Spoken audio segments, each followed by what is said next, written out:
What defines a generation? Climate justice! Right now! Is it just about the year you were born?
E ngā mana, e ngā reo, e ngā karangataha maha, tēnā koutou katoa. Ko te wehi ki te atua, nāna nei ngā mea katoa. Ki te hau kainga o tēnei rohe, ati awa me Ngāti Toa rangatira, tēnā koutou. Nei te rā mihi miharo kia koutou katoa ngā wahine toa. He rā whakahirahira tēnei, he rā ki te whakanui ngā wahine toa katoa o te whānui. He rā ki te whakamana, ki te whakakaha, ki te whakapākiri i tātou katoa. Nau mai, haere mai, piki mai, tēnā koutou, tēnā tātou katoa. Tā lofa lava, ni sambulavinaka, kia orana, maloe lelei, tā loha ni, bonjour. Ni hao, namaste, and warm greetings to you all. Dignitaries, including the Honourable Minister Genta, who is here with us today, ambassadors from some of the embassies based in New Zealand, women and men, established and young, who are here in this venue and via live stream. Morena, and welcome to the 2020 International Women's Day breakfast here in New Zealand's Parliament, the first for this decade.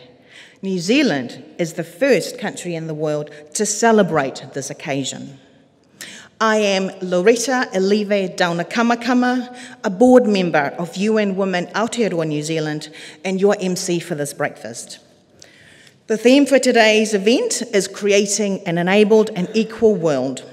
For each of us, we have an opportunity to enable and to ensure an equal world where all people, especially women and girls, are afforded the chances to realise their fullest potential. That all women are empowered to speak their minds and to have their voices heard and be taken seriously. This event is an excellent platform for each of us, individually and collectively, to acknowledge the great progress that have been made by many wahine toa and leaders, past and present, to pave the way for us to be here. Today and in the days, months and years ahead, it is up to us all to ensure that we do what we can, where we are, to make an impactful difference, to make an enabled and equal world for all. This event is proudly brought to you jointly by UN Women Aotearoa New Zealand and the Zonda Club of Wellington, and special acknowledgement to ANZ Bank, UN Women Empowerment Partner, who have made it possible to live stream this event, and Cordia for screening this event on Freeview Channel 200. As I've said before, this event is being live streamed and watched by over 40 groups and individuals around New Zealand and around the world.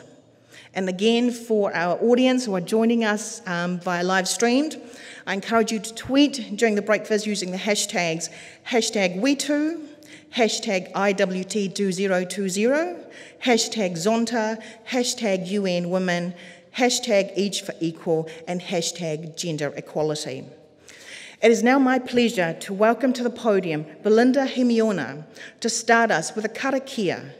Belinda is a member of Zonta and is proudly of Ngāti Apa descent from the Bulls area, however was raised in the rural far north. Belinda champions equality both in her family and in her work. Following Belinda, we will then have Katie Bulkley, the president of Zonta Club of Wellington, to give her address. Belinda.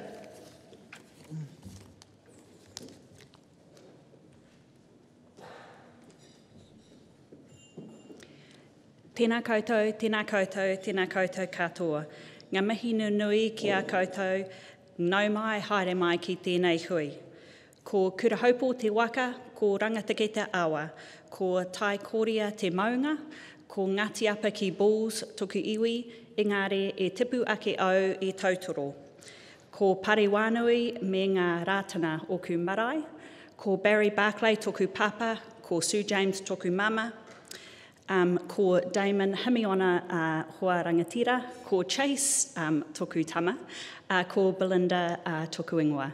Nō reira, tēnā koutou, tēnā koutou, tēnā koutou katoa. Welcome. It's my real pleasure to get to settle us into today with a karakia. Just like to welcome distinguished guests and all the wahine tour that have been acknowledged, and thank you for that welcome, Loretta. So we will begin with our karakia. Karakia timatanga. Whakataka te hau ki te uru, whakataka te hau ki te tonga. Kia mā kina ki uta, kia mā taratara ki tai. E hi ake ana a tākura, hi tio e he huka, hi hauhunga, ti hei mauri ora. Kia ora koutou.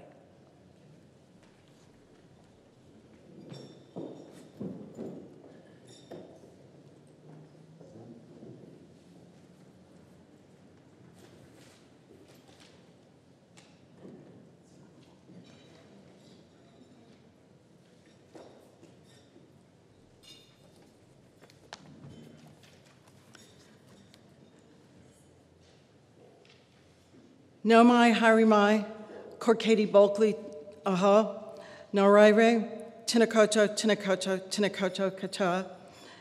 Welcome, and all the mother tongues here present. And for my mother tongue, howdy. How's it going this morning? I'm a little girl from Texas who is now a Kiwi, and it's really great to be with you. I come from a long line of not morning people.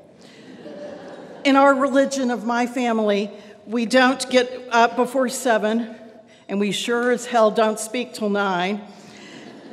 So each year, this is the one day of the year, I consent to getting up this early because you guys are worth it. So I'm so glad to be here, and I'm so glad you're here. It's my role today to welcome you to this breakfast and to tell you about Zanta, one of the organizers of this event. First, I'd like to begin with recognizing the heads of the diplomatic missions in New Zealand and their excellencies, the ambassadors and high commissioners from Australia, Egypt, the European Union, France, Indonesia, Malaysia, Samoa, the Netherlands, the United Kingdom, the United States, and Timor-Leste. We also welcome Dame Diana Crossland and Zanta's own Dame Margaret Sparrow. Margaret has just been named the Senior New Zealander of the Year, so just really proud to see that.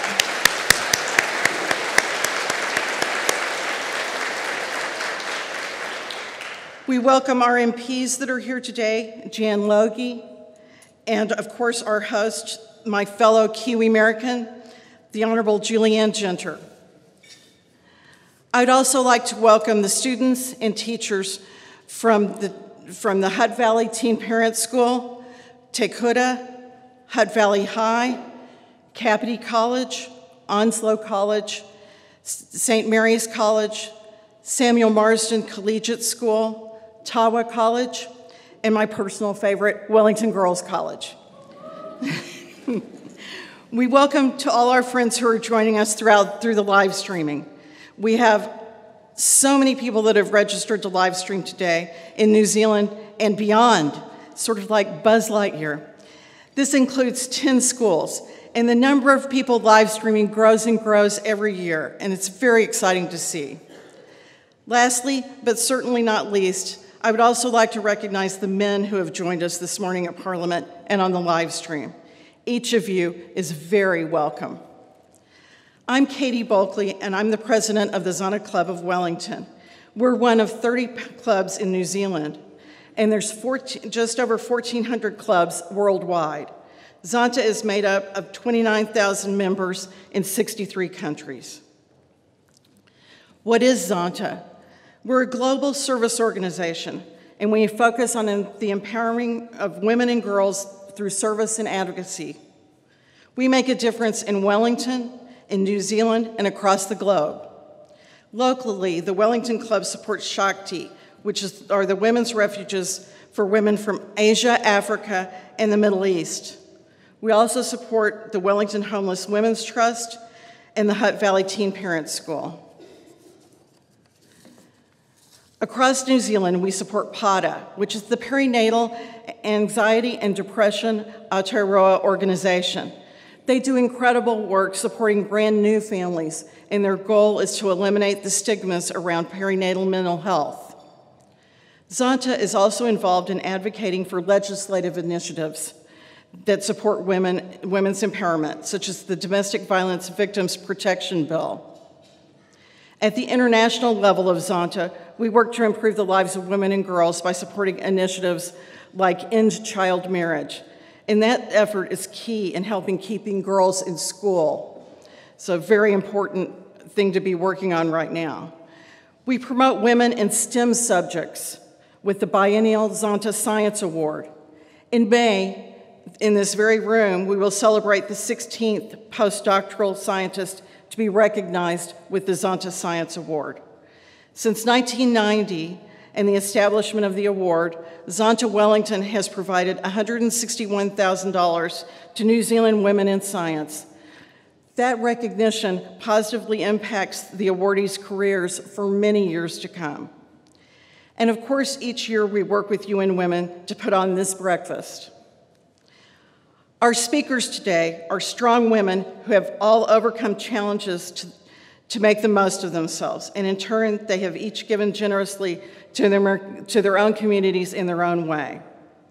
We'll hear first from the Honorable Julianne Genter, Minister for Women, Associate Minister of Health, and Associate Minister for Transport.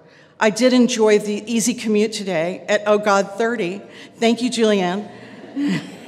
I'm looking forward to hearing what she has to say this morning. We're also fortunate to have Tiana Apati, President of the New Zealand Law Society, speaking to us. She is the first Pacific descendant and the youngest ever president of the Law Society. Our final speaker will be Dr. Taukilupe Taumaui Peo. I had help with that. She is a female vascular surgeon in New Zealand of Tongan descent. She's the only Polynesian vascular surgeon in all of Australasia. It's an impressive group of women. Why do I look forward to IWD every year? I love this event. For me personally, it gives me the time to think about where we are today, how far we've come, especially in New Zealand. It's fantastic what New Zealand has done for women and will keep doing. And then I like to look forward to how much there is left to do. So to let us all celebrate all women and girls today, celebrate our strengths, our dreams, our determination, and commit to creating an equal and enabled world. Tēnā koutou, tēnā koutou, tēnā koutou katoa. I'll now invite Sue Kedgley, a member of UN Women at Aotearoa, New Zealand, to introduce our host this morning, the Honorable Julianne Genter. Sue.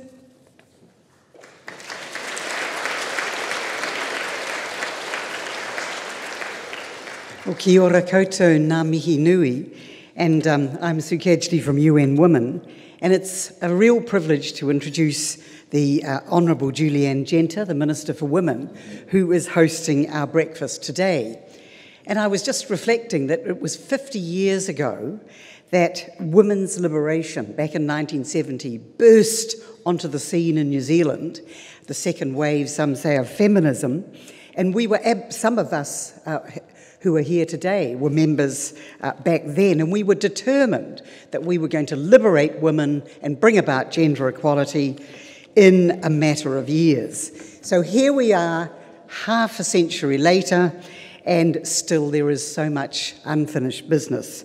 So I think we are very fortunate indeed to have a Minister for Women who is a proud feminist and a powerful advocate for women in government. And so I'd just like to take an opportunity to acknowledge the Minister's leadership on many of the intractable issues that still face women today, such as addressing the gender pay gap, countering bias and discrimination in the workplace, extending pay equity, particularly to the low-paid, most marginal groups in our society, all of whom turn out to be women, ensuring there are more women in leadership on boards and in leadership positions generally, encouraging workplace flexibility, and encouraging men finally, 50 years later, after it was promised it would happen overnight, to share in the domestic life,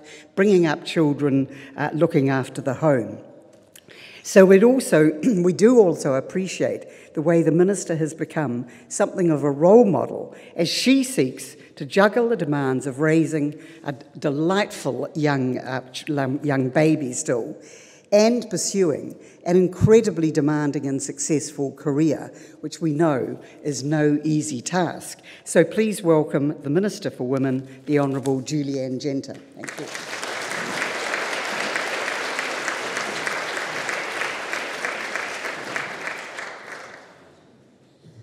Tēnā koutou, tēnā tātou katoa. Nā mihi whakanui kia koutou, tēnā koutou katoa. Ko Ririrangi te waka, ko Sierra Nevada nā maunga, ko Yuba te awa, ko te moana nui a kia te moana, ko Ngāti Americana, ko Ngāti Pākehā nā iwi, no Karaponia aho, ko te whanganui a tara tōku kāinga e nāiane, ko Julianne Genter aho. I'd like to begin by welcoming you all this morning and those who are joining us online. And I'd particularly like to thank Sue and Katie for that very warm welcome. Thank you to UN Women and Zonta International for co-hosting this event. It's a fantastic event. It's now the third one I've had the privilege of hosting as Minister for Women. And it's fantastic to see everyone in the morning and remember how important it is to celebrate where we've gotten to, as well as joining together in solidarity with determination for where we have yet to go. I'd like to welcome all of the distinguished guests, including, I believe, my ministerial colleague, Tracy Martin, my parliamentary colleagues, especially Undersecretary Jan Logie, who's doing such important work to end sexual and domestic violence, one of the most important planks of work, I think, in our government for ensuring that women and girls can truly live good lives. And a special welcome to our keynote speakers, Tiana Epati, and Dr. Lupe Tomaupeo. We're so privileged to have you here. Our government, we are working to improve the lives of women and girls in Aotearoa in New Zealand. And some of that work is the work that we just saw the second reading of the bill to finally reform the law around abortion so that we can increase the access and safety of critical health services to all women, and I want to recognize all those women who've been working towards this reform for so long, decades.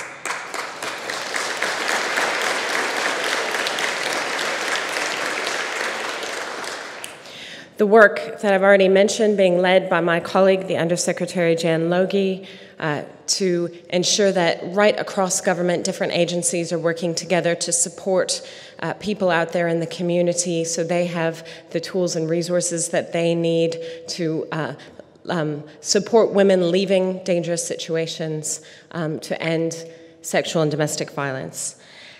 And when I first came into this role, I said my priority was to reduce the gender pay gap. Well, eliminate the gender pay gap. And we started in the core public service, and of course, we are hoping to see progress in the wider public service and the private sector. We're working on many initiatives, and I just wanted to let you know where we've gotten to on eliminating the gender pay gap. We have an action plan from 2018 to 2020 to accelerate progress towards eliminating the gender pay gap in the public service. And in order to do this, we have all public service chief executives committed to the action plan. They have, for their own organizations, they have their gender pay action plans. We know the commitment of senior leaders is essential to have change in the organizational culture and to get the results that we want to see. And as Sue Kedgley mentioned earlier, it's not just one gender pay gap. In fact, the gender pay gap is far worse for some women, and we have to recognize that. We need to speak about it, and we need to make sure that it's addressed in our actions to close it. So Māori women, Pacifica women, women with disabilities, other migrant women of color, or women who come from refugee backgrounds have a much larger pay gap. They're not being paid fairly for their work. The very least we could do is make sure that people are paid fairly for their work. And that's just the beginning.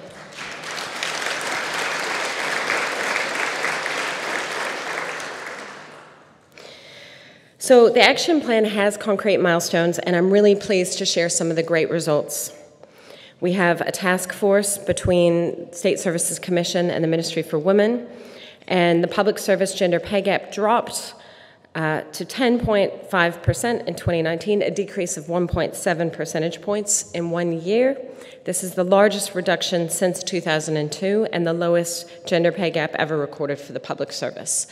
So that's good progress, but it can't just be the end. Obviously, we have to keep up this momentum to continue to achieve our goals. Women now hold 49.6% of positions in the top 3 tiers of leadership in the public service, the highest since monitoring began, and this is well on the way towards meeting the 50% target. Women now hold 50% of public service chief executive roles, and I'm really pleased to see that finally we're starting to get a little change in which types of organizations women are leading. We have a woman Secretary of the Treasury. We have a woman has just started as Chief Executive of the New Zealand Transport Agency. So when it comes to job size and the areas, it's not just limited to the traditional areas, say, education and social development, where we're used to seeing women leading. Women can lead right across the board. So by the end of 2020, the goal of all agencies is to close any gender pay gaps within the same roles, and all agencies will be operating flexible working by default policies. And of course, the plan is contributing to closing the gaps for Māori, Pacific, Asian women who often experience those greater pay gaps. More targeted action is needed to address the ethnic gender pay gap and to make inequality that is already there visible so that we can fix it. So I'm proud of these initial results, but I got a text from my mother this morning, who lives in the United States. She sent me a link to an article in the New York Times, which I highly recommend you read. And it says, the unpaid work of women is worth $10.9 trillion globally. And my mother said, I want my back pay with interest. I think we're just at the beginning of this conversation, but we must recognize that our economy is not limited to those transactions which are commercial. So everything we currently do when we talk about the health of the economy and what's happening with jobs and pay and incomes, really we're missing out on a big part of the work that is needed for our societies, for our communities to flourish. And we know that the majority of that unpaid work is undertaken by women, and that's a large part of the reason that we have the gender pay gap. It's why we have a retirement savings gap. It's part of the reason why we don't see as many women in leadership roles, because that incredibly important mahi that is undertaken by women in the home, and our world would not function without it.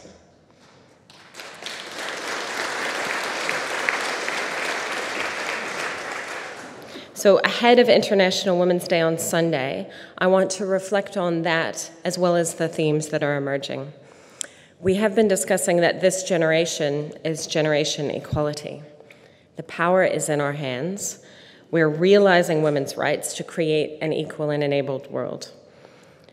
This year, 2020, is a pivotal year for advancing gender equality worldwide as we take stock of the progress made for women's rights since the adoption of the Beijing Platform for Action 25 years ago. So 2020 marks the 5-year milestone towards achieving the Sustainable Development Goals, the 20th anniversary of UN Security Council Resolution 1325 on women, peace, and security, and the 10th anniversary of the establishment of UN Women. With all of these anniversaries in mind, it's been a difficult week for the United Nations because at the last minute they've had to reorganize the annual Commission on the Status of Women, which usually happens in New York because of the health and safety risks of COVID-19.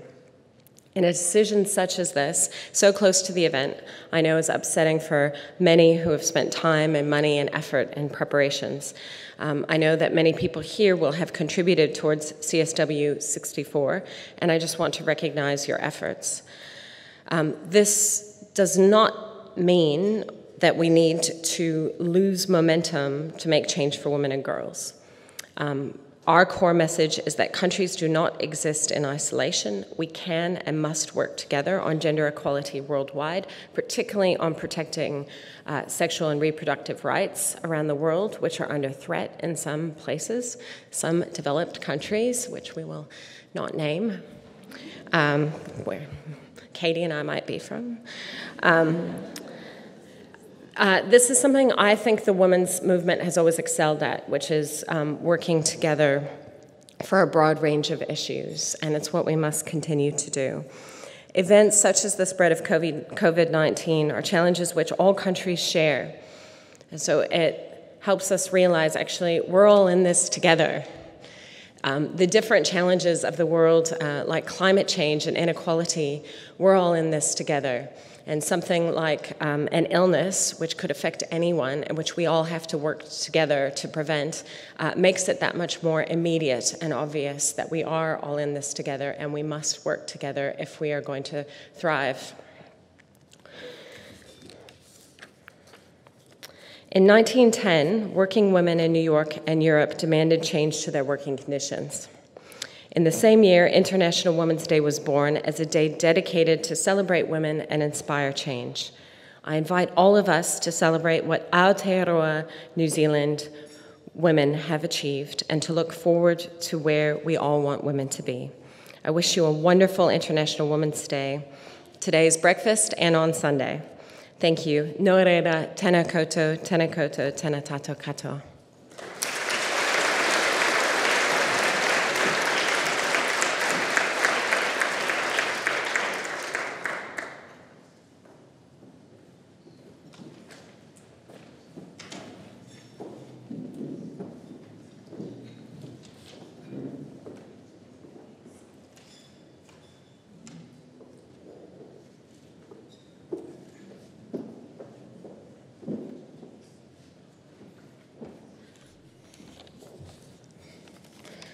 Hello everyone, I'm Zoe Dewhurst of the Zonta Club for Wellington.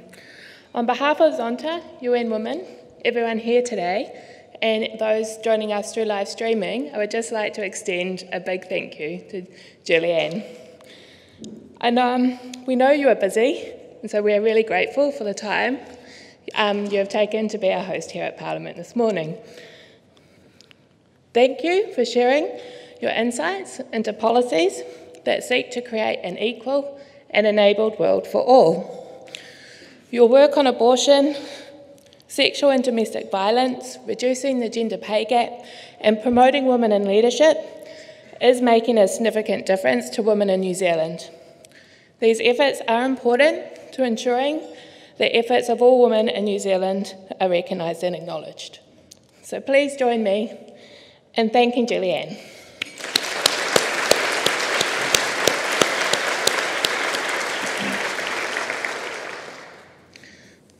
It is my great pleasure to introduce our next speaker, Tiana Ipati. As you know, Tiana is the president of the Law Society. She is the first woman of Pacifica descent and one of the youngest people to hold this role, an achievement that is well deserved given her remarkable career. After many years working as a Crown prosecutor in Auckland and Wellington, Tiana started in the criminal law team at Crown Law in 2008. Her move to Gisborne in 2012 saw her work as a criminal defence lawyer, where she quickly became a partner at Rishworth, Wall and Matheson. Through her work in the law, Tiana has a history of creating a more equal and enabled world and has become a strong advocate for those in the criminal law system. For me personally, as a young lawyer, Tiana is an inspiration and reminds us that we should aim high while enabling others. I look forward to seeing her continue to make her mark on the legal system. So please join me in welcoming Tiana Ipati.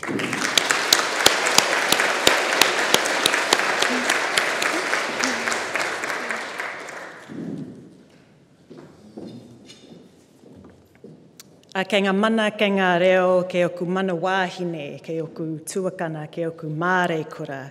Tēnei rā taku mihi nui ki a koutou katoa. Ka huri aku mihi ki ngā mana o tēnei whenua, te ati awa tēnā koutou. Ka huri ki ngā rangatira hui nei, Minister Genta, tēnā koe.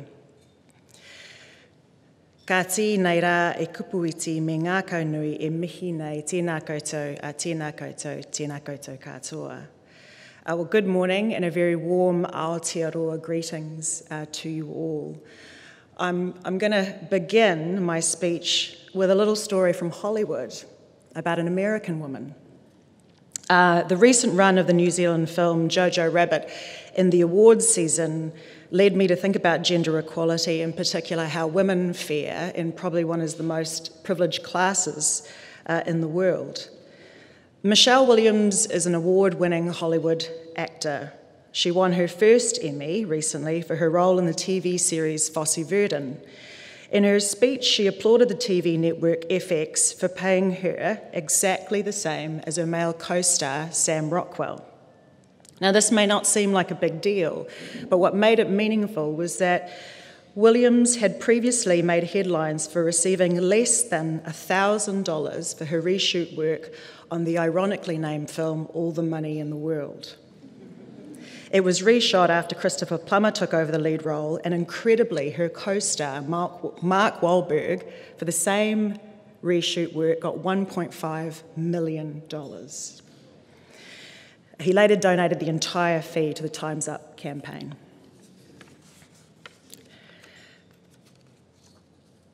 This led Williams to publicly speak out last year in a hearing about closing the gender pay gap, and she reported being paralysed in feelings of utility in the wake of news about the disparity, highlighting the lack of initial reaction as the most depressing element. Quite rightly, when she won the Emmy Award for Fosse Verdon, she had cause to stand up and say something of the power of fair practice in her personal fight to achieve it.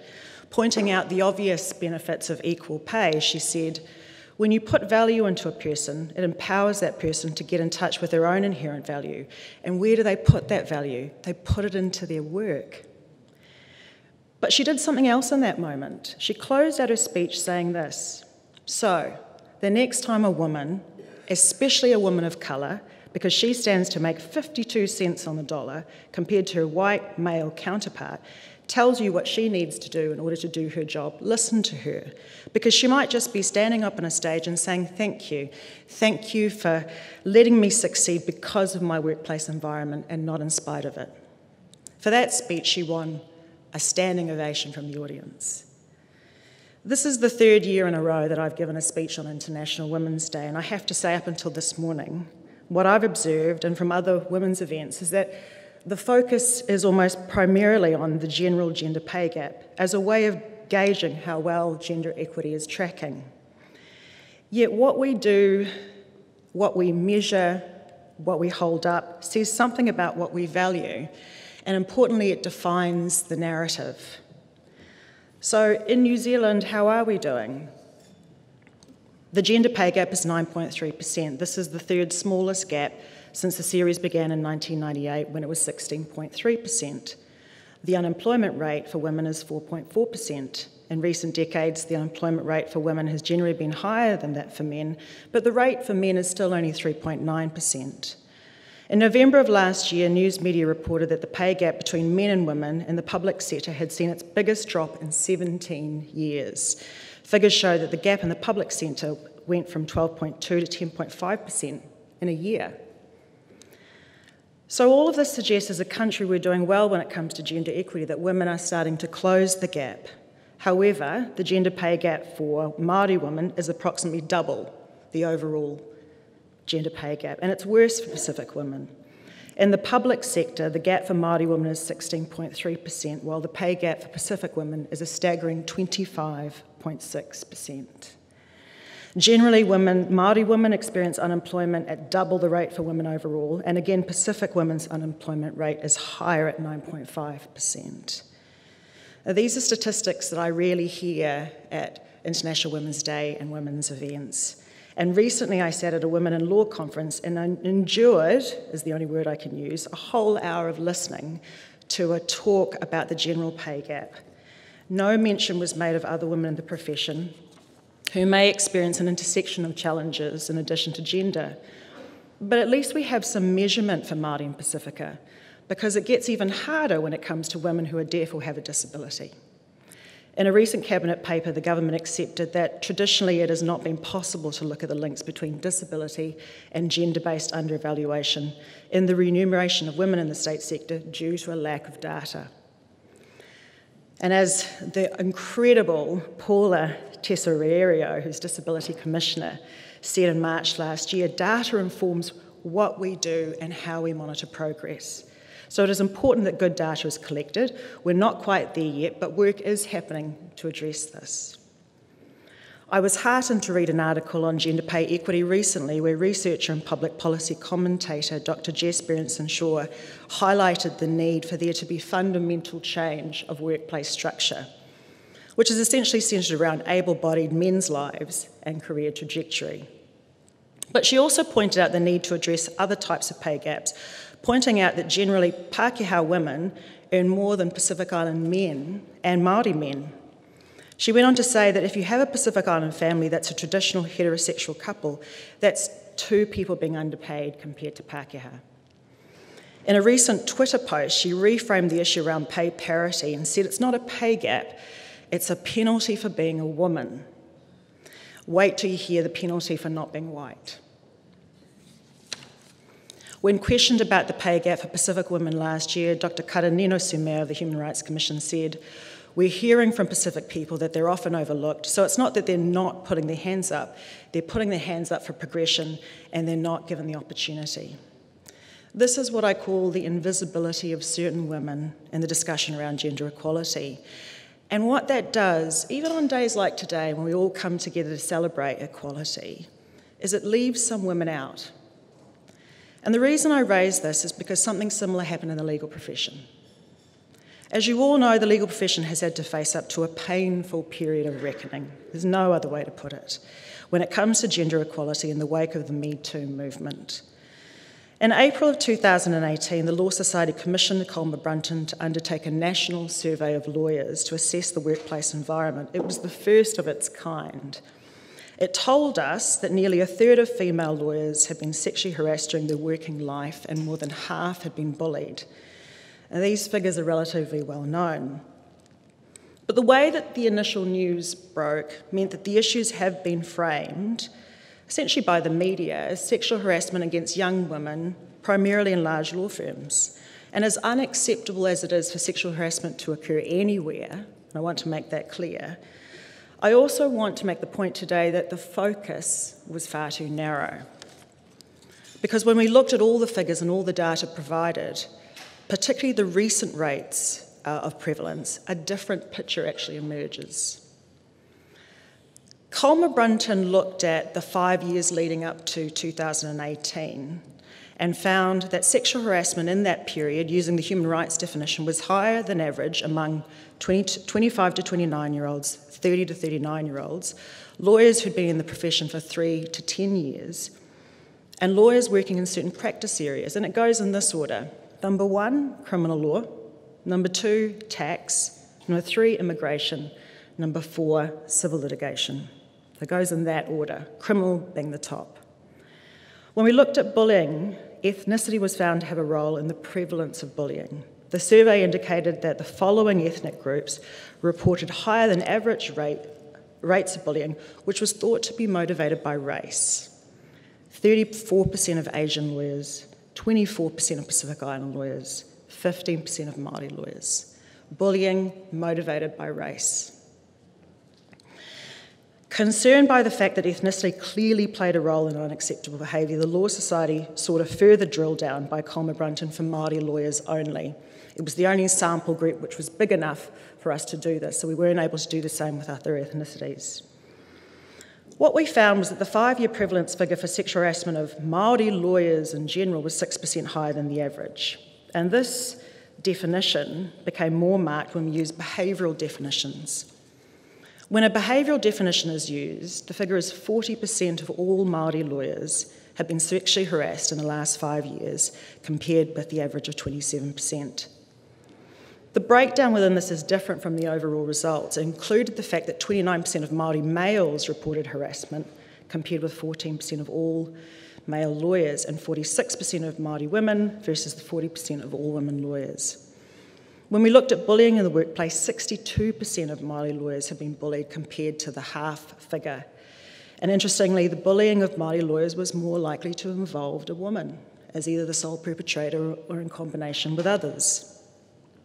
So the picture that actually emerged was that a young woman lawyer aged between 25 to 39 years of colour, practising in criminal law, to a lesser extent family, immigration and tax, was the most likely to be impacted and experience unacceptable behaviour. And I have yet to see a news article tell that story. Unsurprisingly, though, it became apparent to certain women in the profession that that data was there. And as we ended 2018, there was published criticism of the Law Society and other groups for failing to give a platform to women of colour. In an article in the Women's Law Journal in 2018, a young Māori lawyer said the debate around sexual harassment and bullying to date has largely involved Pākehā women speaking out, and there has been a focus on the larger and primarily corporate law firms. It must be said that the absence of diversity within this debate does not address the wider extent of the issue. Another Māori lawyer pointed out that in the same journal that diversity as an idea has been heavily promoted but lacks impact when the conversation doesn't recognise and provide platforms for wahine Māori or other underrepresented groups to speak out. This has been a common critique of the Me Too movement globally, that is, there has been a lack of recognition of the experiences of women of colour separate to those of other women. And I also sat on a panel with Paula Tesoriero, who stood up and said to a very packed auditorium in Auckland, where was the voice of disabled women in the Me Too movement? And I had to absolutely agree with her. So what are the Law Society doing about it? That's the big question. We knew that the focus had to be wider for our culture change work, and it's why we sought the further information for Māori lawyers as a group. More importantly, the Law Society has initiated comprehensive structural change, the only thing that's going to turn the dial. A big part of our ability to change behaviour is through the regulation of the profession. Unfortunately, we have a statutory framework which highly constrains our ability to do that and to do it swiftly. So currently we're progressing changes to our rules which make it clear as to the conduct expected of all lawyers and employees of law practices, the obligations expected of those who manage and operate law practices, the obligations on all the profession to report unacceptable conduct, protections for those who report or experience unacceptable behaviour, and the introduction of mandatory education aimed at reducing unacceptable behaviour. I think more fundamentally, the Law Society is also undertaking an independent review of our entire structure and functions. As I said, this is due to the constraints the current legislation places on our ability to deal with a broad range of all kinds of behaviour and our ability to be open and transparent about the process. Now, this step was necessary because it became clear, after further analysis by both the government and us as an organisation, that merely amending the Act was never going to be enough. In addition to that, we're building an evidence-based strategy for culture change in the profession. It means drawing on all the research reports and our own evidential data. It also means seeking data and perspectives that may be missing from the picture. It means that when we do our next salary survey, we should be asking things like ethnicity, disability, other factors which are missing. Nor is it good enough that of all the reports currently available on changing the culture of the profession, none of them have taken a completely te ao Māori or Pasifika perspective. Yet we know that those women are disproportionately affected. And it's what is often referred to by my Māori and Pasifika women lawyer friends as the sprinkling of diversity on top of the sundae that's already been assembled. They're brought in to review someone else's work at the last second. As president, I've attempted to shed light on these issues. On the first day I became president, I was asked to speak about gender equality to a group in Wellington. I went back and asked that the stage be shared with Māori, Pacifica and Asian lawyers to ensure we had the right people talking about the real issues. And from that first event to today, I've tried to ensure we don't leave anyone out. So there is much to do, and already I feel a little tired as president in the whirlwind of activity, and I'm not even 1 year in the role. But as I signed the Memorandum of Understanding with Te Hunguroi Māori, the Māori Law Society, last week at Te Papa, which was 30 years in the making, I think the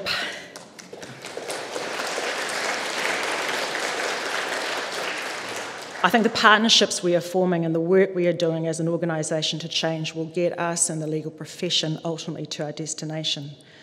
So what does that mean for International Women's Day? Well, Each for Equal is one of the themes. It highlights this idea of collective individualism towards equality. I keep saying to the legal profession, if we all change a little bit, the whole profession changes a lot. And that goes for men and women. To do that, I think we need to be real about the levels of inequality which operate within women as a group. There is no doubt that race, disability, poverty all operate to make some women more equal than others. And it's not a competition. This isn't about participating in the woke Olympics. But just like Michelle Williams, who undoubtedly fought a very public battle over gross underpayment and inequality, she was still able to show up and lift the voices of other women less fortunate than her in that golden moment on the stage. So I want to finish by thanking Minister Genter, the UN Women Aotearoa New Zealand Zonta Club of Wellington for giving this stage to 2 Pacifica women.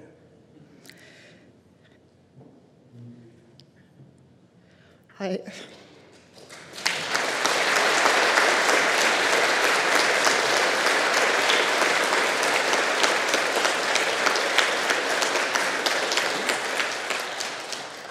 emigrated to New Zealand as a 10-year-old from Samoa, and it's certainly a long way from the villages of Salemua and Whalealupo to this stage. And so I'm very grateful for this opportunity. I don't know if you'd told me when I was a 10-year-old stepping off a plane that all these years later I would be here. At the end of the day, this is about each of us fighting for equal for all of us, because like Beyonce once said, unless we're all free and equal, none of us are. Nā reira, tēnā koutou, tēnā tātou katoa.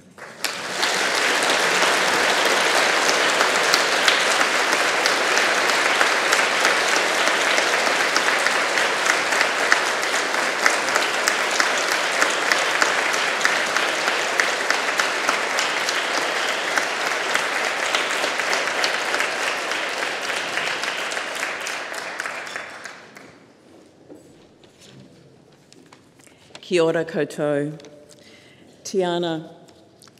As an individual and the president of the Law Society, we see you as a role model and a force for change within your profession. Of course, this can't be you alone. It needs a groundswell of people working together for change to promote equality and ensure that everyone feels included. In your keynote, you've highlighted the significance and the importance of the growing need to recognise the voices of women of ethnicity and disability to help change the dialogue in the workplace culture.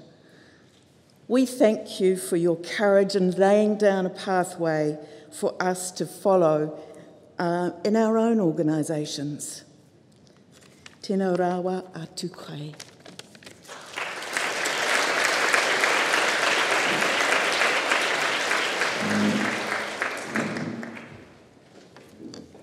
Thank you, Tiana.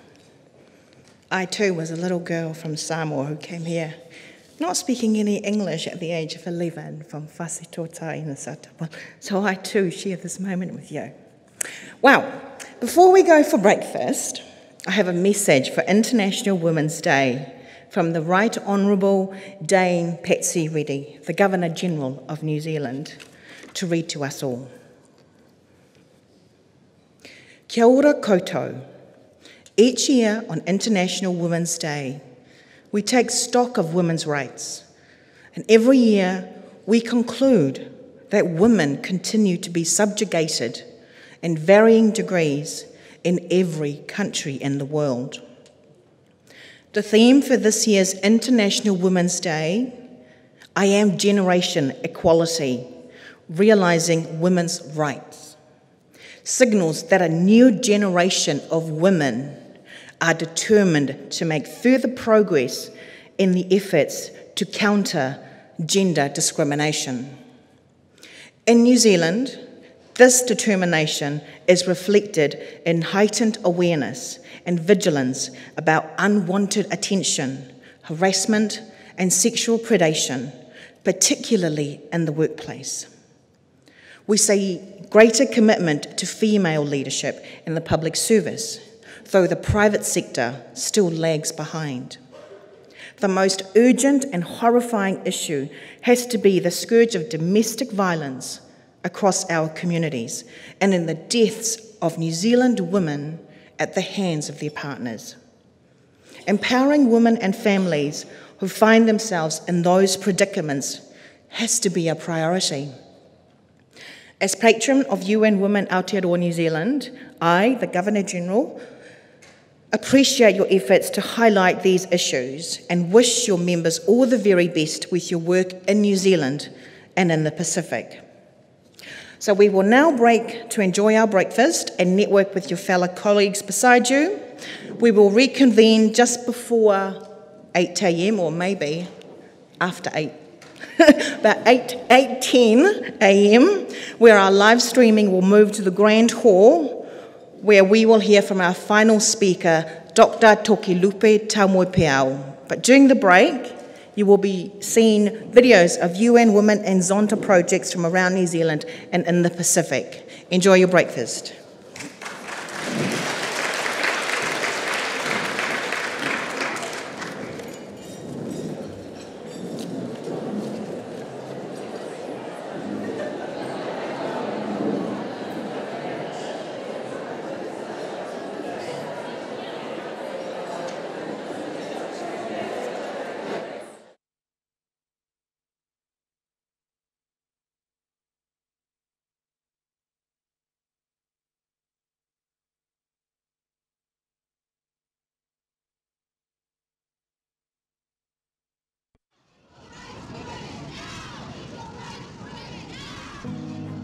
What defines a generation?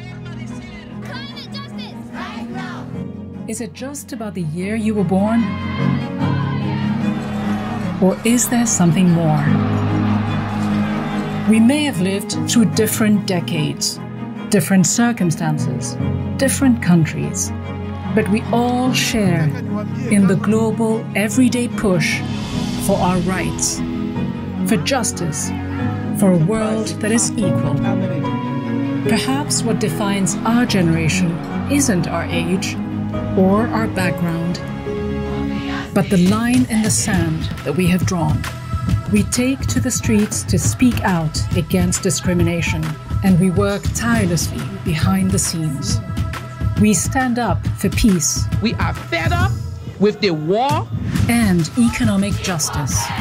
We start with a statement and watch it become a movement. We have come a long way, but the fight isn't over, and our rights are still under assault. It is time to take action.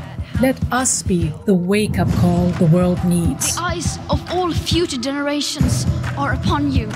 Be the first, the youngest, the best, and then make sure no one is left behind. When someone tries to silence you, raise up your voice. Let us wage a global struggle. Change everything, or change just one thing. As long as you do something, whether you're new to changing the world or have been in the fight for a long time. Each knows exactly why we are here. We are all together, united, for gender equality. And the future we create for women and girls is up to all of us.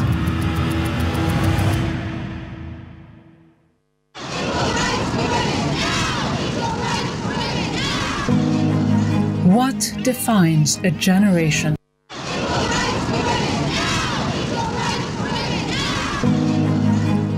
What defines a generation? Climate justice! Right now! Is it just about the year you were born? Or is there something more? We may have lived through different decades, different circumstances, different countries, but we all share in the global, everyday push for our rights, for justice, for a world that is equal. Perhaps what defines our generation isn't our age or our background, but the line in the sand that we have drawn. We take to the streets to speak out against discrimination, and we work tirelessly behind the scenes. We stand up for peace. We are fed up with the war and economic justice. We start with a statement and watch it become a movement. We have come a long way, but the fight isn't over, and our rights are still under assault. It is time to take action. Let us be the wake-up call the world needs. The eyes of all future generations are upon you. Be the first, the youngest, the best, and then make sure no one is left behind. When someone tries to silence you, raise up your voice. Let us wage a global struggle. Change everything, or change just one thing. As long as you do something, whether you're new to changing the world or have been in the fight for a long time. Each knows exactly why we are here.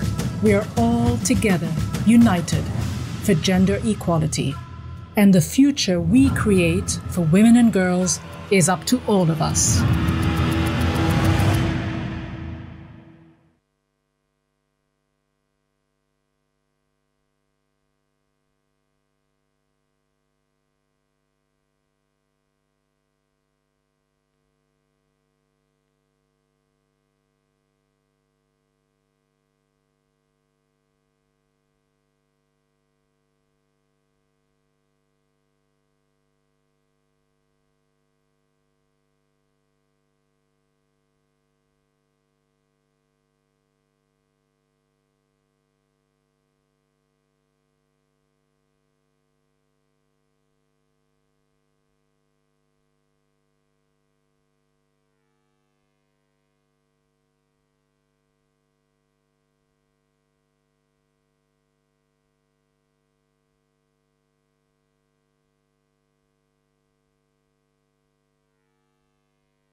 Today is her 12th birthday.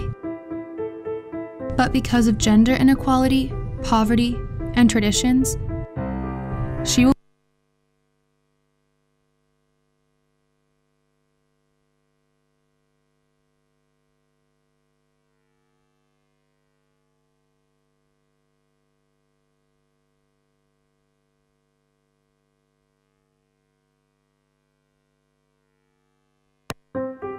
Today is her 12th birthday.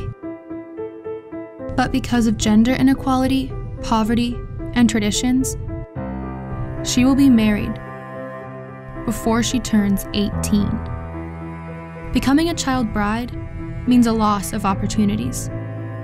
She will face increased risks of being isolated from her family and friends, dropping out of school, early pregnancy and potential complications during childbirth, domestic violence, and remaining in poverty. As she faces the same economic hardships her parents did, it is more likely that her daughter will also become a child bride, and the cycle will continue. But what if this was not the only option? What if there was a different road to take? If she does not marry young, she has a chance to stay in school, stay healthy, stay safe against domestic violence, experience greater economic opportunities, and choose when she gets married and has children. She breaks the cycle of child marriage. Instead of 12 million girls getting married each year, what if 12 million girls had options for their future?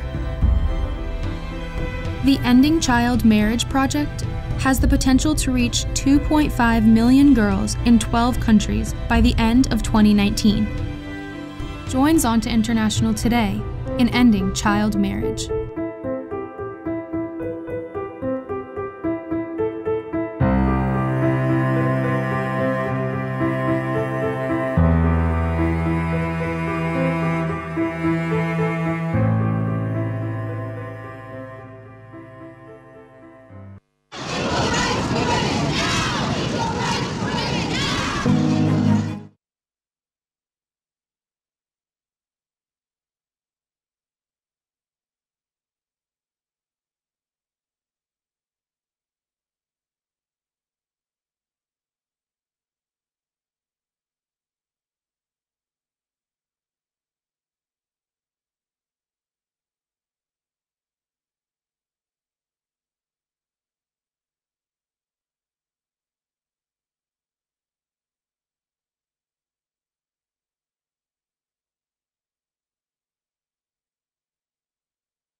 Gender inequality, poverty, and traditions, she will be married before she turns 18.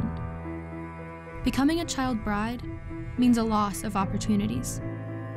She will face increased risks of being isolated from her family and friends, dropping out of school, early pregnancy and potential complications during childbirth, domestic violence, and remaining in poverty. As she faces the same economic hardships her parents did, it is more likely that her daughter will also become a child bride. And the cycle will continue.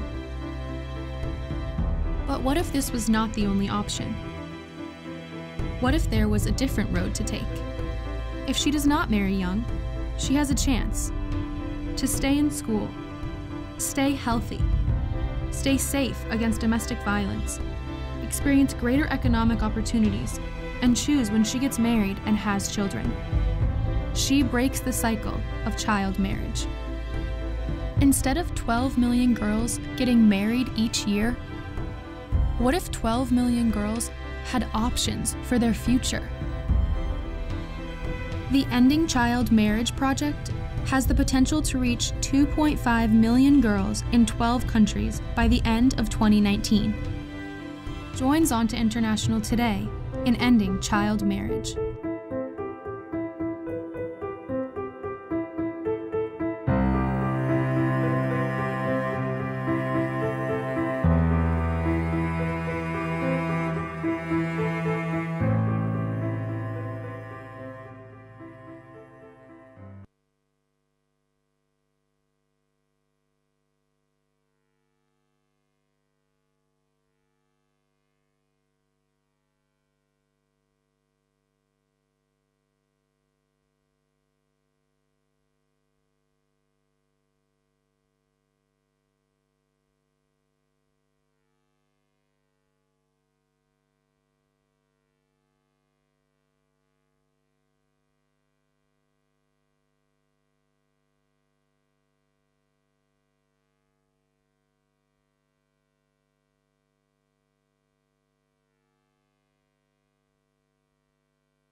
this morning. So thank you. And you will hear from us all very shortly.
Tēnā koe.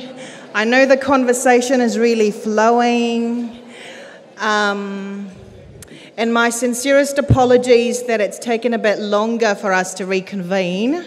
We had been hoping to have Dr. Tokilupe Tamopeau, our second speaker, speak at the Grand Hall, but due to technological issues beyond my own comprehension, we have not been able to do that. So apologies for the delay, and also my sincerest apologies to our attendees in the Grand Hall who had been hoping to see Dr. Lupe speak in the flesh. So we hope that it doesn't spoil the lovely morning that you're having and the inspiration that's continuing the flow amongst and between us all.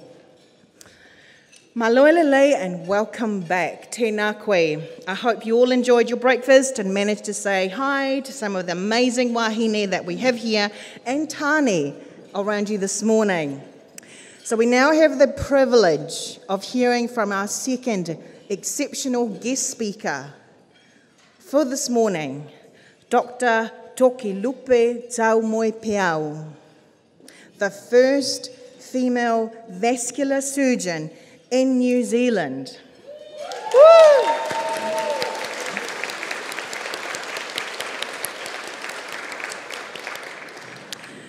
Dr. Lupe has been working hard to create an enabled and equal world in the medical field and in the many spaces and places she is involved in, especially as one of only a few medical specialists in New Zealand and around the world.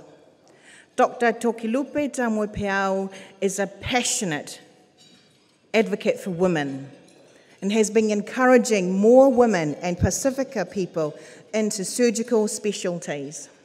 She was born into a tight-knit Tongan family where family and community were everything, and being of service to others is a key part of her work ethic. From a young age, Dr. Tokilupe was interested in a career in medicine, inspired by her grandfather, who was an eye surgeon in Tonga. And today, she is here with her proud parents, Peter and Paula Tamopeau. It is...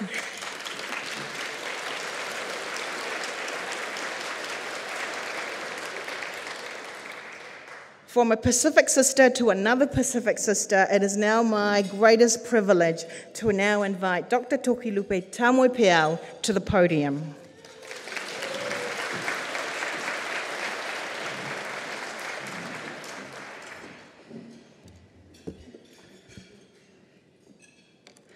Thank you, Loretta, for that amazing welcome. Tēnā koutou, maloelele, and good morning. Happy International Women's Day, everyone. When Loretta invited me to speak, I angst for a long time about what I would say. So, I searched the lineup of speakers from last year's breakfast. Right Honourable Jacinda Ardern, our Minister for Women, Julianne Genter, and employment lawyer, Steph Dyberg. Oh. And then I realised that at this year's breakfast, I would be sharing the stage with Honourable Julianne Genter and the equally amazing Tiana Epati. Hopefully after today, those guys will finally accept my repeated Facebook friend requests.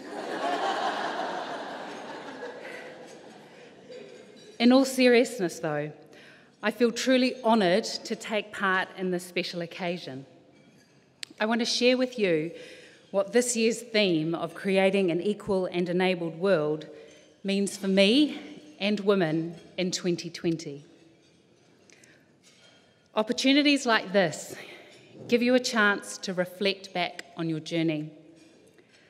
I'm the eldest of 2 daughters. My sister is a pathologist.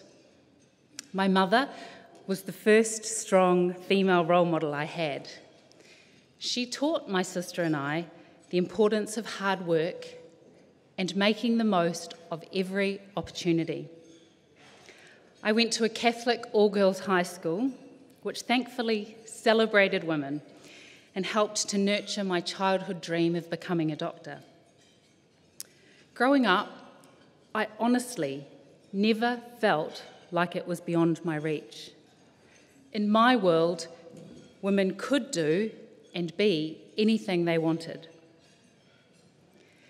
My time at medical school, however, opened my eyes to the fact that this world was not equal and at times disabling. I completed my medical degree at the University of Auckland. I went through the Māori and Pacific Admission Scheme pathway. This affirmative action scheme has been attacked by critics who claim that it allows for lower quality candidates and is some sort of reverse racism. In my view, schemes like these are necessary to help achieve diversity in the health workforce in order to achieve equitable health outcomes for Māori and Pacific people in New Zealand.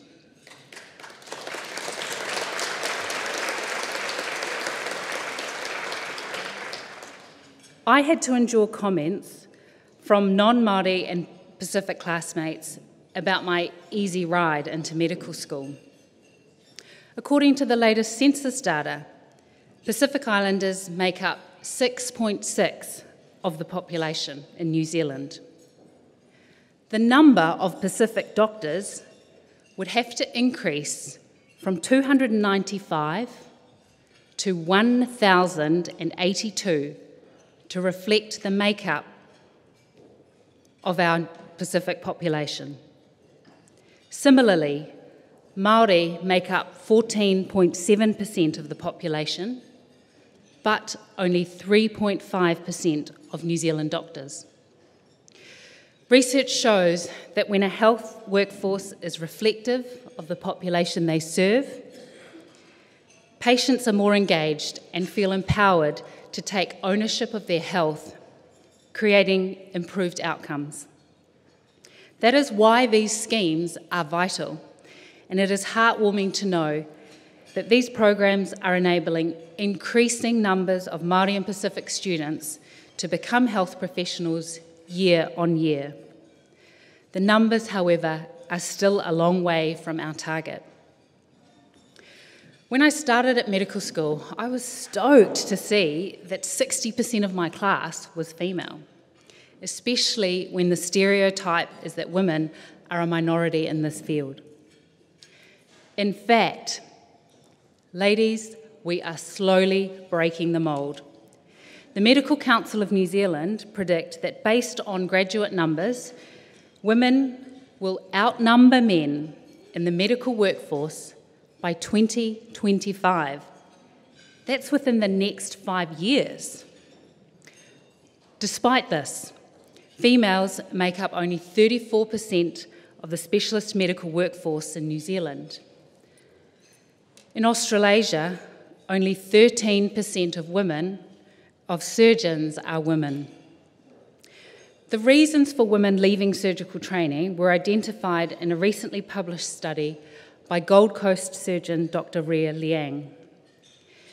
These include lack of role models, grueling workloads, challenges combining unpredictable surgical workloads with domestic commitments, and issues with bullying, sexual harassment, and discrimination. I've had to deal with all of these barriers at some point during my training and career.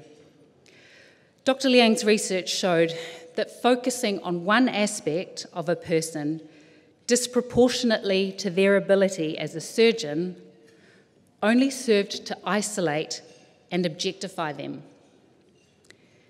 Emphasising feminine characteristics by calling a woman a female surgeon rather than a surgeon who happens to be a woman actually exaggerated genderised behaviour. And one of the fallouts was that when these women were put in the spotlight or on pedestals, good men fell silent. That is, they withdrew their mentorship and support. There was a serious lack of female surgeons when I was a junior doctor. My mentors early on were in fact male surgeons who recognised my passion for vascular surgery, but never saw me, being female or an ethnic minority, as something to highlight. To contrast this, I remember being part of a group of junior doctors applying for surgical training. I was the only female in a group of 6 other male doctors at my hospital. We were all friends, but due to unconscious bias, just before we went into our interviews, one of them turned to me and said, "Don't worry, Lupe, you're female and brown, so you're a shoo-in." Never mind the fact that I'd worked bloody hard and was capable. When I was training, it wasn't uncommon for me to work up to 75 hours a week. When sitting exams, trying to fit in another 20 hours a week of study, and surviving on pretty minimal sleep. 4 days after getting married, my husband and I moved to Wellington during my training. We basically lived our first year of married life as flatmates, hardly seeing each other. Living with this work-life imbalance for years has not been easy. I was so focused on my career from an early age that I convinced myself that I didn't want children. Thankfully, I changed my mind and realised that becoming a mother filled a gap in my life that I didn't know was there. Like for all of you working mothers, however, juggling work with home commitments comes with added pressure and guilt. Dr. Charlotte Chambers from the Association of Salaried Medical Specialists published her research findings on understanding why women aged between 30 to 40 in the specialist workforce in New Zealand have the highest prevalence of burnout. The title of her work was "Making Up for Being Female." Many women interviewed in this research conveyed a sense of struggle to stay on top of their work, and particularly so if they also sought to have time for personal activities, spend time with their spouses, or have quality time with their children. There was a real sense of having to not only prove your worth as a female doctor, but then feeling the need to take on extracurricular work activities and be part of committees like male colleagues at the expense of their families, or risk not advancing their career. As women, we take on so many roles and pressures. I'm in the very fortunate position of having a supportive husband who's been the main caregiver for our son and home executive. But even though I know things are always taken care of at home, life in the last month for me has been challenging. It started with organising the perfect 5-year-old Star Wars party for 24 children and 12 adults. My son started school 3.5 weeks ago, so remembering about labelling his clothing, ensuring minimal plastic wrap in his nut-free lunchbox, and getting him to bed on time has been a battle. The last few on-call nights I've done have resulted in me being up through the night, operating until 5 or 6 a.m. in the morning, cancelling a full clinic of patients the next day and feeling bad about letting them down. My son has missed the last week of school due to illness, and to top it off, we lost our amazing family dog at the beginning of this week. I was feeling so much pressure to give an amazing keynote speech, and I angst over what I was going to say for a long time. I guess my point is that you might have come here today expecting to hear from a completely together, perfectly groomed, articulate and enlightened surgeon, when the reality is that I have struggles too. I don't think we only have to celebrate achievements like becoming a vascular surgeon. I think there is something empowering in knowing that not everybody is perfect. and that celebrating everyday successes should be encouraged. I tell you, I might be on the Capital & Coast DHB Equity Steering Group, a past selector for both the New Zealand Orthopaedic and Australasian Vascular Training programs, a successful business owner, and the newest co-opted member of the Australasian Vascular Society Executive. But do you think any of that helped me GHD my hair straight at 5 a.m. this morning? The struggle is real. I feel like part of creating an enabled world going forward is celebrating all of the little wins on the way. When it comes to bias and discrimination, my experiences in medicine have included being mistaken for the cleaner or orderly when dressed in scrubs and turning up to the ward to review a patient, constantly being referred to as a nurse because I'm female, doing a ward round with a younger male junior colleague or even a medical student and having patients and staff assume that he's the one in charge. And more recently, discovering that for the last 5 years, I have been receiving half of the on-call allowance that my male colleagues were receiving, despite being equally qualified, despite doing the same job, and despite often contributing to more on-call rosters. We've heard this morning, time and time again, that the issue of gender pay gap is significant. Thank you, Tiana, for so eloquently highlighting the gaps in this area and the widening gaps between women of ethnicity. In the medical sector, research by the ASMS shows that female specialists earn 12.5% less per hour than their male counterparts, even when adjusting for age, specialty, and weekly hours worked. Mothers are even further disadvantaged, where the gap rises to over 13% with one child and over 17% with 2 or more children. I also echo the calls from earlier this morning to adopt pay transparency to create an equal and enabled world.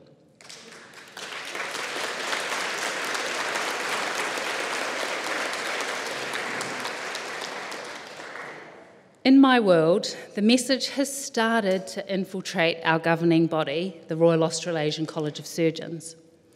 We now have a diversity and inclusion plan with set targets on gender equity in both successful applicants to training and having more female role models in positions of leadership and in senior committee roles. An expert advisory group was set up following a damning report on bullying and sexual harassment in 2015, which has seen the successful introduction of a compulsory course for all surgeons and trainees to combat these workplace issues. Aotearoa is also moving in the right direction. We have 3 women in high-powered positions of Prime Minister, Governor-General and Chief Justice. There is an increasing recognition of the importance of women supporting women to succeed with the formation of multiple female mentoring programs and social groups which really uplift the profile of women. We need to stay the course. Creating an equal and enabled world starts with us looking for opportunities to foster these values in our everyday lives. Awareness of our individual bias and a shift in mindset are the first steps to breaking down the inequalities that exist. This is vital for our rangatahi, our young people, for our girls, and equally important for our boys. I want to thank and congratulate UN Women Aotearoa New Zealand, the Zonta Club of Wellington, and for all of you who have done such great work in this area over many years.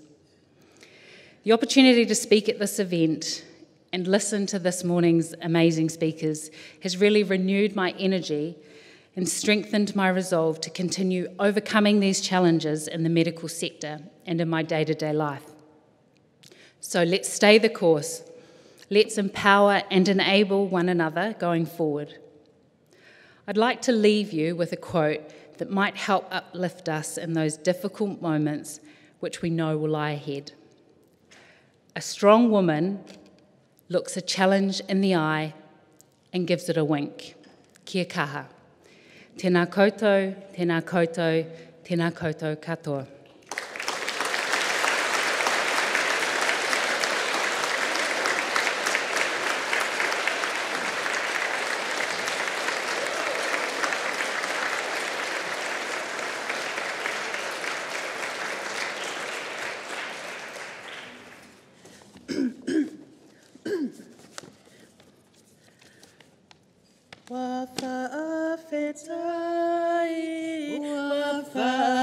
Wafafetai, wamali emata evai,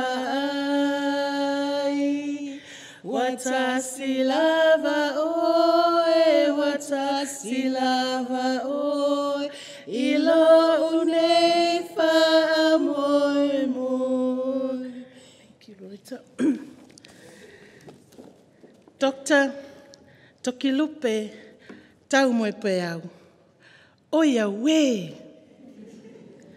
Whakaofa. O kumau fia mo pelo I ho'o lau mea. You made us proud. Everyone here. You made us proud. Amen? Amen. On behalf of the Sonta and the UN women and all the women here, Maori, Pacifica, young women, men, Mr. Leasi, young men, everyone here, we say to you, thank you very much. Me taki maata, vinaka vakalevu, whaafetai tele lava. Kia ora. And not to forget, we wish to acknowledge your parents.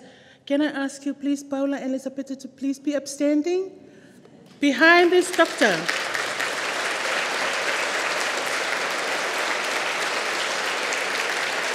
Thank you, Malo Opito. It is always a dream of a Pacifica mother for her daughter to live a full potential life full of blessings, to marry a minister, to marry a palangi, to marry a millionaire. However, she's the doctor of doctor. She nurtured her daughter. She said to me, she's been asked, she's been challenged, what's the recipe for bringing this vascular doctor? She said, up there, the man up there, the good Lord gave her the blessings. Now she nurtured her. She said to me, there were 3 things that her daughter came to and told her. She said, Mom, I'm studying orthopedic. And then Mom said, orthopediology. Mom, I've studied about plastic surgery. Plasticology in the Pacific way. And finally she came, Mom, I study vascular. Now she is. Absolutely. From the doctor of doctor to the Dr. Toki Lupe Taumoe Peau. Honor be to God. Glory be to God. Thank you very much. Whaafetaitele, please, would you like to come up to the front?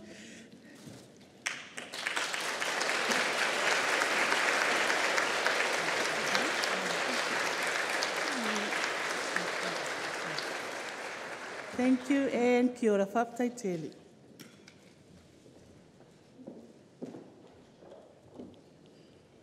Sorry about the singing. I wasn't expecting that. This is what you do on International Women's Day. I know we need to get through our last few speakers. So without further ado, I would now like to invite the President of UN Women Aotearoa New Zealand, Suzanne McNabb, to the podium to give her address.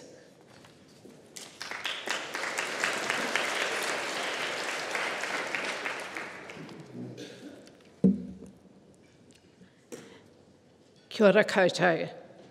E na mana, e na reo, e na wahine toa, e rauranga tira mā. Nā mihi maoha ki a koutou. Ko Suzanne McNabb aho. Tēnā koutou, tēnā koutou, tēnā koutou katoa. I was thinking there's rather a theme in all of the speeches today, and I thought mine echoes just a few sections of it, but of course it's too late to change anything at this point. The United Nations global theme for International Women's Day 2020 is, as you have already heard, generation equality, realising women's rights. We have a long way to go. Women are still poor. Most of the world's poor are women. Women still lack literacy.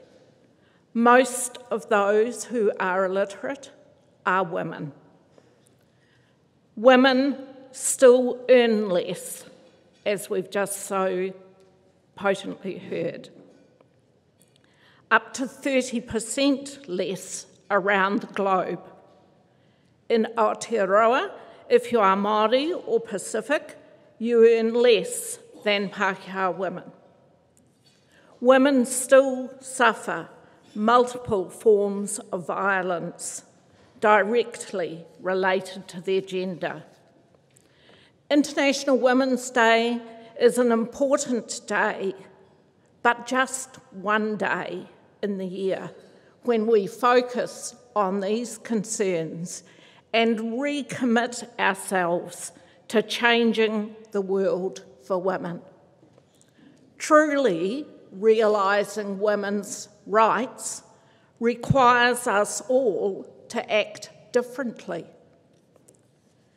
The UN Secretary-General said recently, women's inequality in the 21st century should shame us all, just as slavery and colonisation shamed other generations, and it requires transformative change.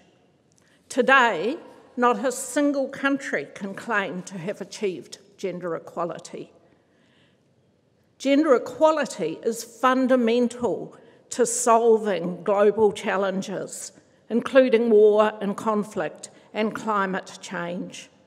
We need to step up the pace in order for our granddaughters and grandsons, nieces and nephews to live in a world where gender equality is the norm. We need to come together on International Women's Day, celebrate our achievements and draw attention to continuing gender inequality. But importantly, transformative change, realising women's rights, must be an everyday focus. UN Women is the UN global entity committed to achieving gender equality and the empowerment of women, and has programs in 14 countries in the Pacific. The programs focus on 4 significant areas: the economic empowerment of women, which of course includes issues such as getting the same on-call allowance, political empowerment, the right to participate in the parliaments, the support to do so, and leadership, eliminating violence against women, and gender responsiveness in disasters. UN Women Aotearoa supports the work in the Pacific and works for gender equality in Aotearoa. You can play a part. You can play an active role. You can pick up one of the leaflets on your table and take it with you. Sorry for the people on the live streaming, but I can send a link to the leaflet for you. You can join UN Women to work for the empowerment of women, and you could become a regular woman-to-woman donor to support the work. And you can commit to gender equality and realising women's rights, not in another 100 years, but now. Nō reira, tēnā koutou, tēnā koutou, tēnā koutou katoa.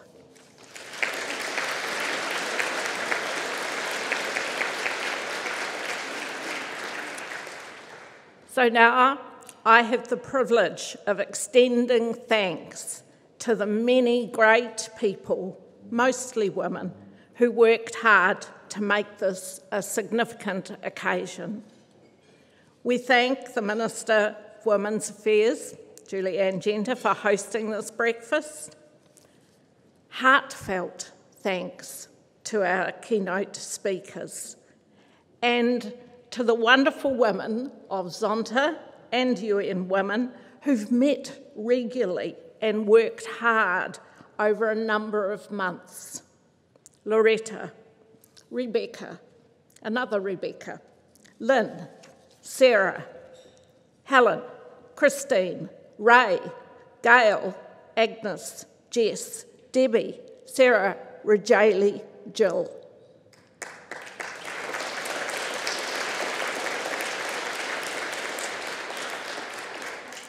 A special shout out to ANZ Bank, and I know that they're having lots of live streaming sessions around the country and in Fiji. They're an empowerment partner to UN Women for the live streaming, so thanks for that.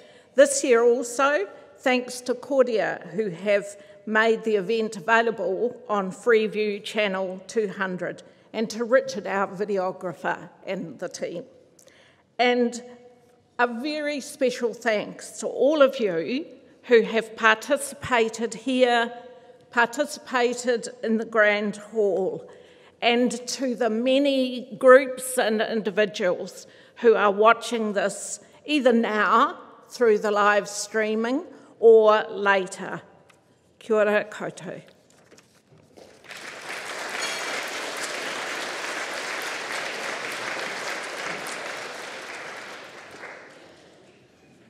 We've now come to the conclusion of our event.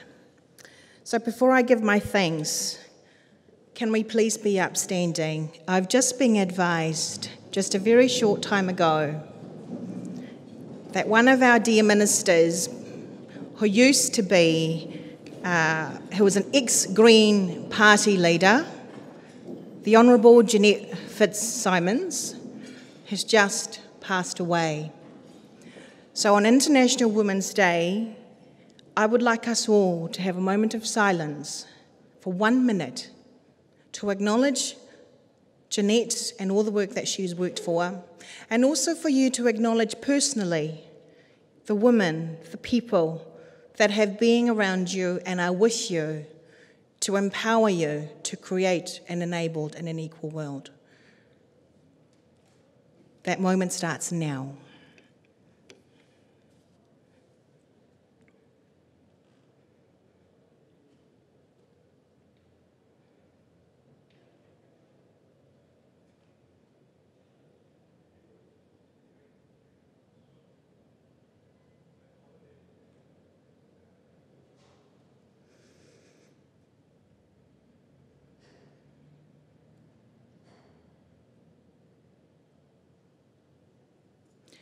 Thank you all very much for acknowledging Jeanette and for all of those that you have in your mind.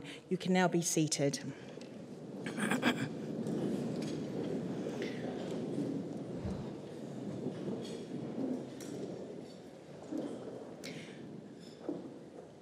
Thank you for being here in person, and thank you for those who've joined us via live stream to celebrate International Women's Day. As has been mentioned, this breakfast is a live stream. Thank you to ANZ, whose members are also here. I acknowledge you today. I also want to acknowledge Cordia, as has been mentioned, and also all of you for making the time out of your very special day and your calendars. I know that you all are very busy, but for you to avail yourselves to be here with us or to celebrate this occasion is Fantastic, thank you.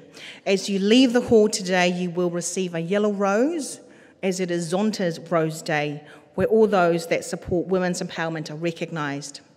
Official photographs will be taken, and I'd like to invite our speakers, dames, the diplomats, our secondary school students, and members of the Zonta Club of Wellington and UN Women to please join us at the banquet hall.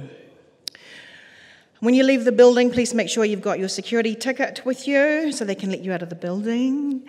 And before I invite Belinda back to the podium to close this momentous event and send us on our way with a closing karakia, I want to leave you with a few pearls of wisdom and a call to action to do what you can wherever you are to realise a more equal and enabled world for all.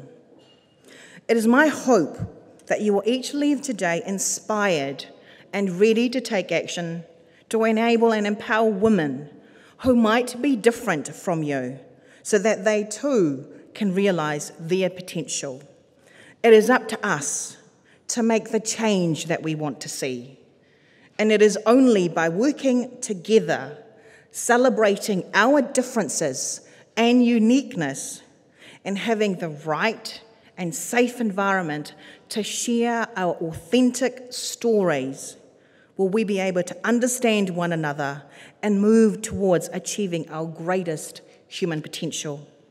And we must remember that we stand on the shoulders of many brave and courageous women and men who paved the way for us to be here. So let us pick up the pace. Continue to press on with courage, determination, strength, and conviction to make a difference in the world. A world that is better, more enabled, and equal for all girls and women and all people.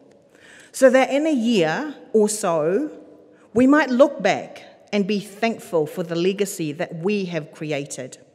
So for a start, as you leave this event and this building, be the reason someone smiles today and always. I'd now like to invite Belinda Himiona back to the podium to close our breakfast with a karakia. Nō reira, tēnā koutou, tēnā koutou, tēnā tātou katoa, e manuia so fua.